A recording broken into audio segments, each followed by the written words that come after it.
നിങ്ങളുടെ സ്വപ്നങ്ങളെ ആളിക്കെത്തിക്കാൻ നമുക്ക് പറ്റും. പക്ഷെ സ്വപ്നങ്ങൾ ഇല്ലെങ്കിൽ നമുക്കൊന്നും ചെയ്യാൻ പറ്റില്ല. അപ്പൊ ചെയ്യാവുന്നൊരു കാര്യം, സ്വപ്നങ്ങൾ ഇല്ലാതെ തന്നെ വെച്ചോളൂ. അതിൽ കുറവൊന്നുമല്ല. ഇപ്പോൾ നാളെ ഇവിടുന്ന് പോകുമ്പോൾ അതൊരു കുറവായിരിക്കും. ഇപ്പോൾ ഒരു കുറവല്ല.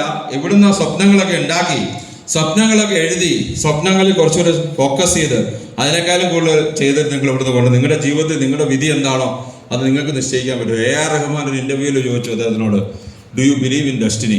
നിങ്ങൾ വിധിയിൽ വിശ്വസിക്കുന്നുണ്ടോ? അദ്ദേഹം പറഞ്ഞു, ഉണ്ട്, തീർച്ചയായിട്ടും. പക്ഷെ ഞാൻ വിശ്വസിക്കുന്ന ഒരു കാര്യം കൊണ്ടുണ്ട്. അദ്ദേഹം പറഞ്ഞു, എൻ്റെ വിധി നിർണ്ണയിക്കേണ്ട ഒരു നല്ലൊരു പങ്ക് എനിക്കാണുള്ളത്.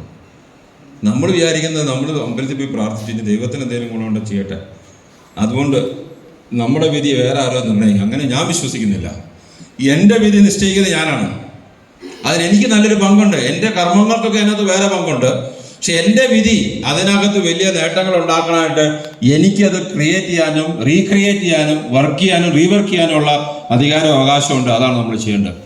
ദെൻ പലപ്പോഴും ഈ ബിസിനസ്സിനകത്ത് ചില ആൾക്കാർ മാത്രം എന്തുകൊണ്ട് പോസിറ്റീവ് ആകുന്നത്, ഞാൻ അങ്ങനത്തെ കാര്യങ്ങൾ ആദ്യം പറയുന്നത് വെച്ചാൽ, ഇന്നും നാളെ നമ്മൾ വർക്ക് ചെയ്യാൻ പോകുന്നത് ഇതിനകത്താണ്. എന്തുകൊണ്ട് നമ്മുടെ ആൾക്കാർ, ചില ആൾക്കാർ പോസിറ്റീവ് ആകുന്നത്? ഒന്ന്, പ്രധാനപ്പെട്ട ഒരു കാര്യം, റെസിസ്റ്റൻസ് ടു ചേഞ്ച്, മാറാനായിട്ടുള്ള മാറ്റം. മനുഷ്യനുള്ള ഏറ്റവും വലിയ ബുദ്ധിമുട്ട് എന്താണെന്ന് അറിയാമോ? ഒരു മനുഷ്യനുള്ള ഏറ്റവും വലിയ ബുദ്ധിമുട്ട് മാറ്റം. അതവന് ഇഷ്ടമല്ല. മാറുക എന്ന് പറഞ്ഞാൽ ബുദ്ധിമുട്ടാണ്. നമ്മൾ എന്നും ചെയ്തുകൊണ്ടിരിക്കുന്ന കാര്യങ്ങളിൽ നിന്നൊരു മാറ്റം ഉണ്ടാകുക, അല്ലെങ്കിൽ നമ്മൾ ചിന്തിക്കുന്ന രീതിയിൽ നിന്നൊരു മാറ്റം ഉണ്ടാകുക. എല്ലാവരും നടക്കുകയില്ല എന്ന് പറയുമ്പോഴും നമുക്ക് പറ്റുമെന്നുള്ള രീതിയിൽ ഇറങ്ങി പ്രവർത്തിക്കുക. അല്ലെങ്കിൽ മറ്റുള്ളവർ കണ്ടാൽ ഇതിനകത്ത് എന്താണെന്ന്, ഇപ്പം എന്നോട് തന്നെ പലരും ചോദിച്ചിട്ടുണ്ട്, നിങ്ങൾ ചെയ്യുന്ന ബിസിനസ്സിനെ ഒന്ന് ഡിസ്ക്രൈബ് ചെയ്യുമ്പോൾ ഇതാന്ന് പറയുമ്പോൾ എന്തെങ്കിലും ഈ ബിസിനസ്സിൻ്റെ ഒരു സാധനം കാണിക്കാമെന്ന് വെച്ചാൽ ആകെ ഫംഗ്ഷനകത്ത് ഫോട്ടോ മാത്രം കാണിക്കാവുള്ളൂ, വേറെ ഒന്നും കാണിക്കാനില്ല.